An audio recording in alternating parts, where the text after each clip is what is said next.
This video is brought to you by tbirdbob.com, your source for 2002 to 2005 Ford Thunderbird parts. So, picked up a new 2002 Thunderbird and having problems with the convertible top going up. Actually went down fine, and I tried to get it up. As you can see back here, ahead of the rear wheel, just behind the back door, got dripping, and that happened right when I tried to send the top up. So there's none on the other side, so it made it clear to me that it's the cylinder on this side is clearly leaking. I suppose it could be a cable too, hose. Now you could figure out which one is bad and go in, replace it, have it rebuilt. What I prefer to do is replace the whole assembly. As you see here, we're really looking at everything there is. There is no more. I'll go around so I have to look at my shadow. So in the center is the motor. It's got a plug, one cylinder, second cylinder on the other side.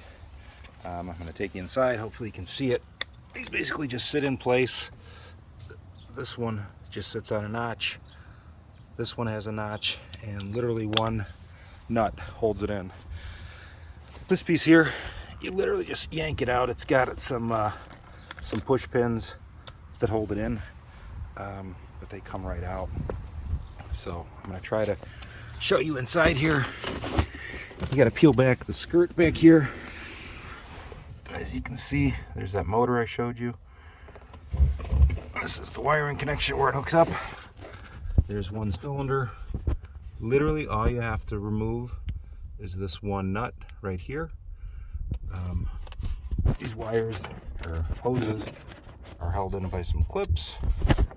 You usually yank those out, use a trim tool. And this is the offending one. I don't know if you can see it or not. It's actually making some hisses noises. You can see it's dripping. And so I'm going to replace it. Unfortunately, I'm going to need both hands to do it, but I think you get the idea. It's really not much to it. Here's that one nut I'm pointing at that I was talking about. When you take that off, the entire cylinder comes loose.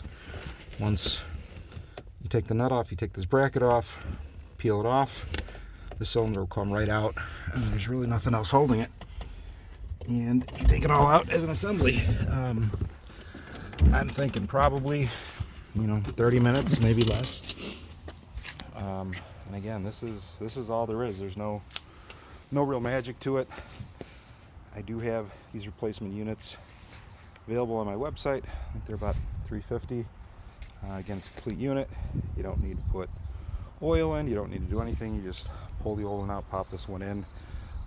They do sell rebuilt cylinders. I think the last time I checked, they're about $150. You can obviously do that, but then you're going to have to fill the fluid, bleed it, and all that good stuff. So that's about all there is. Hope you enjoyed the video. Let me know if you have any questions.